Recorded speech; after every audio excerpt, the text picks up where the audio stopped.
Prasanna sir, ಕಾವ್ಯ. ನಂದಿ ಸಾಮಾನ್ಯ ಮನುಷ್ಯ ಅಂತ ಹೇಳಿದ್ರಿ. ಹೌದು. ಮತ್ತೆ ಹಾಗಾದ್ರೆ ಹೇಗೆ ಅವರು ಶಿವನ್ನ ಹೋಲಿಸ್ಕೊಂಡು ಮತ್ತೆ ಕೈಲಾಸಕ್ಕೆ ಹೋದ್ರು? ಹಿಂಗೆ ಅಂದರೆ ಶಿಲಾದ ಅಂತ ಅವ್ರು ಋಷಿಮುನಿ ಇರ್ತಾರಲ್ಲ, ಅವ್ರ ಮಗನೇ ನಂದಿ. ಅವ್ರಿಗೆ ಮಕ್ಕಳಿರಲ್ಲ ಶಿಲಾದ ಅನ್ನೋದು. ಅವರು ಮಕ್ಕಳಿಲ್ಲ ಅಂತ ಹೇಳಿ ಬೇರೆ ಋಷಿಮುನಿಗಳೆಲ್ಲ ಕೇಳ್ತಾ ಇರ್ತಾರೆ, ನಿಮ್ಮ ಮಕ್ಕಳಿಲ್ವಲ್ಲ ಅಪ್ಪ, ಮಕ್ಕಳಿಲ್ವಲ್ಲ ಅಂತ.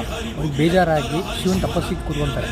ಶಿವನ ತಪಸ್ಸು ಮಾಡಿ ಅವರು ಎಷ್ಟೋ ವರ್ಷಗಳ ತಪಸ್ಸು ಮಾಡ್ತಾರೆ.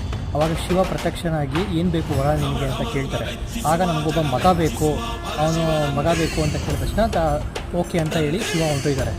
ಆಗ ಅವನಿಗೆ ಋಷಿಮುನಿ ಹೋಮ ಮಾಡಬೇಕಾದ್ರೆ ಒಂದು ಮಗು ಹೋಮದ ಕುಂಡಿನಿಂದ ಬರುತ್ತೆ, ಅದೇ ನಂದಿ. ಅದನ್ನು ನಂದಿ ಅಂತ ಅವರು ಹೆಸರಿಡ್ತಾರೆ. Nandi means happiness. ಅವ್ರಿಗೆ ಹ್ಯಾಪಿನೆಸ್ ಕೊಟ್ಟಿದೆ ಆ ಮಗು, ಅದಕ್ಕಾಗಿ ನಂದಿ ಅಂತ ಹೆಸರಿಡ್ತಾರೆ. ಆದರೆ ಒಂದಿನ ಏನಾಗುತ್ತೆ ಅಂದರೆ ಅವರು ಋಷಿಮುನಿಯ ವಾಸಸ್ಥಾನಕ್ಕೆ ಯಾರೋ ಇನ್ನೊಬ್ಬರು ಋಷಿಮುನಿ ಬರ್ತಾರೆ, ಗೆಸ್ಟ್. ಆಗ ನಂದಿ ಏನು ಮಾಡ್ತಾರೆ, ಆ ಗೆಸ್ಟ್ ಸೇವೆನ ಚೆನ್ನಾಗಿ